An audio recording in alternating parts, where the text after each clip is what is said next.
Hello friends, welcome to horror podcast trippy story. आज जो मैं कहानी सुनाने जा रहा हूँ, ये कहानी एक सच्ची घटना पर आधारित है। मयंक अग्रवाल एक मल्टीनेशनल कंपनी में ब्रांच मैनेजर की जॉब करता था। एक दिन मयंक को ऑफिस से घर जाने के लिए लेट हो गया था। वो रात को देर से निकलने वाला था। वो अमावस की रात थी। रास्ते पर कोई भी नहीं था। रात के कीड़े और झिंगुर की आवाज़ रात को और भी डरावनी बना रही थी। सर्दी का मौसम होने के कारण रात भी जल्दी हो गई थी। ठंड भी बहुत हो चुकी थी। रास्ते में चलते चलते मयंक को अचानक पीछे से एक आवाज़ सुनाई दी। रुक जाओ। मयंक वहीं पर ही रुक गया और पीछे मुड़ के देखने लगा, लेकिन इधर उधर देखने के बाद पीछे कोई भी नहीं दिखा। फिर से उसे वही आवाज़ सुनाई दी, सामने देखो।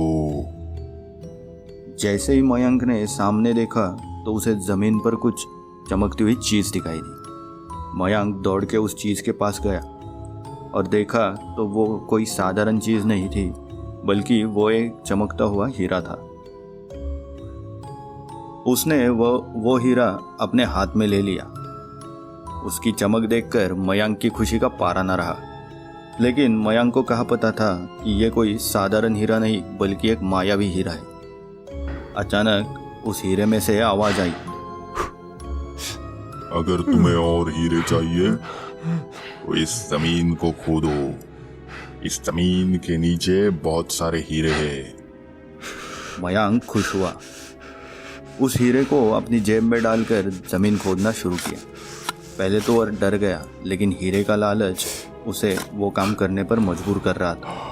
करीबन 2 फीट खोद काम करने के बाद अचानक मयंक डर के मारे चिल्लाने लगा।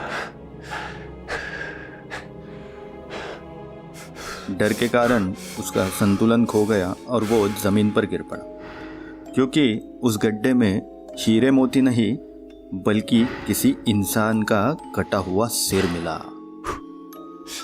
अचानक वो सर हवा में उड़ने लगा और बोला, डरो मत, मैं तुम्हें कोई हानि नहीं पहुंचाऊंगा। मैं तुम्हें बहुत सारे हीरे ज़ेवरात भी दूंगा। बस मेरी बात ध्यान से सुनो। मैं जहां जाता हूं वहां मेरे पीछे आओ। फिर वो सिर हवा में उड़ा और जंगल की ओर बढ़ने लगा।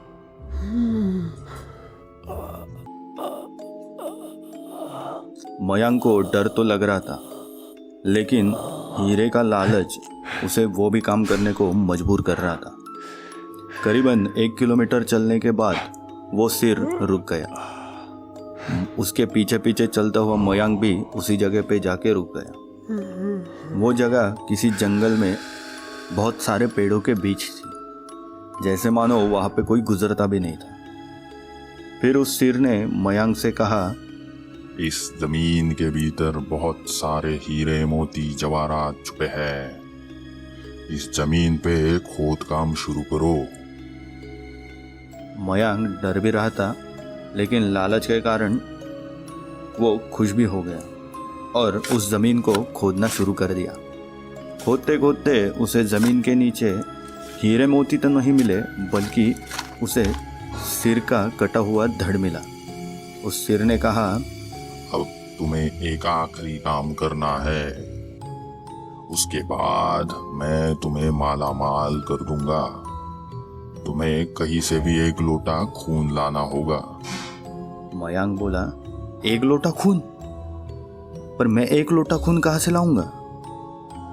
उस शेर ने कहा, चलो मेरे साथ, मैं दिखाता हूँ। वो चेहरा बहुत ही भयानक था। वो डरावना चेहरा मयंक को साथ लेकर थोड़ी दूर पे गया। वहाँ से उसे एक इंसान को जाते हुए देखा। उस इंसान को देखकर वो सिर बोला, उस इंसान को मार डालो और उसका 1 लोटा खून मुझे दे दो। मयंक अब बहुत डर चुका था।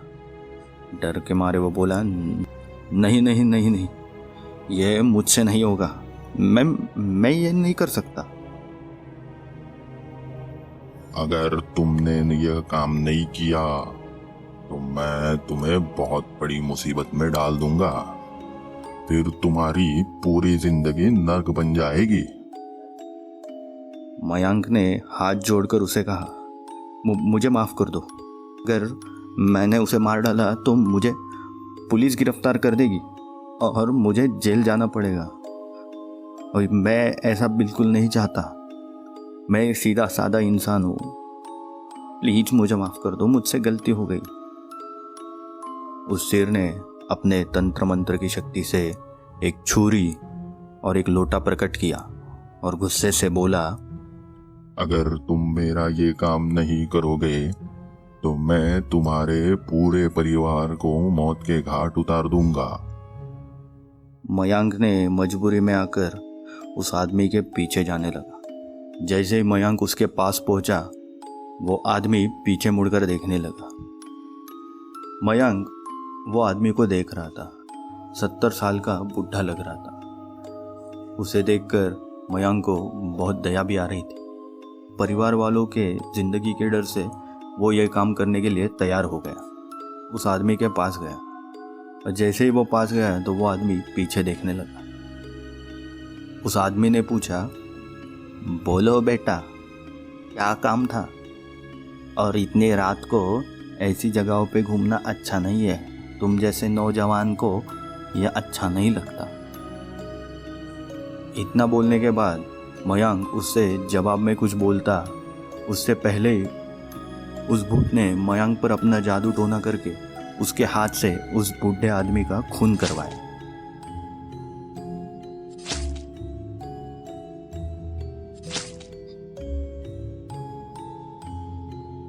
ऐसे उस भूत ने मयांक के हाथों से उस आदमी को मार डाला। मयांक उसका खून लेकर उस सिर के पास आ गया। वो सिर खून को देखकर बहुत खुश हुआ और बोला, यह खून मेरे शरीर पे डाल दो। उस सिर के कहने पर मयांक डरते डरते उस खून को शरीर पे डालने लगा। फिर कुछ ही देर में वो कटा हुआ सिर उस शरीर से जुड़ गया। ये सब देखकर मयांक की हालत अब खराब होने लगी थी। वो उस भूत को देखकर काफी डर गया था। जैसे ही वो भूत जिंदा हुआ तो वो जोर जोर से हंसने लगा।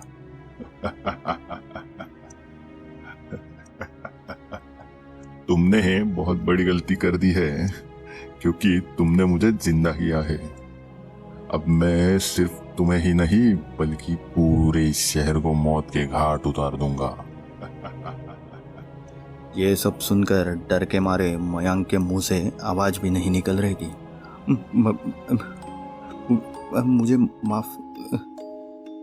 वो अपने जान बचाने के लिए वहां से दौड़ने लगा, लेकिन उस भूत ने छलांग लगाकर मयांक को जमीन पर गिरा दिया और बोलने लगा, मुझे बहुत भूख लगी है।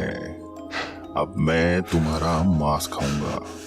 मेरा पहला शिकार तो तुम ही रहोगे क्योंकि तुम एक गंदे और लालची इंसान हो। जैसे ही वो भूत मांस खाने के लिए आगे बढ़ा, तुरंत ही उसका सिर अचानक से धड़ से अलग हो गया। मयांक आँख खोलकर देखने लगा तो समझ ही नहीं पाया कि आखिर इसका सिर धड़ से अलग कैसे हुआ। वो सोच रहा था ये चमत्कार कैसे हुआ। जब मयांक ने पीछे मुड़कर देखा तो एक अघोरी बाबा उसके पीछे खड़े थे। उस अघोरी बाबा ने कहा, बम भोले, जब तुम उस आदमी को मारकर उसका खून ले जा रहे थे तभी मैंने देख लिया था और मैं समझ गया था कि कुछ तो बुरा होने वाला है। इसीलिए मैं तुम्हारे पीछे पीछे यहाँ तक चला आया और मैंने अपने मंत्र की शक्ति से उस भूत को फिर से मार दिया है। अब तुम निश्चिंत होकर घर जा सकते हो। हाँ, लेकिन एक याद रखना, ज़्यादा लालच मत करना।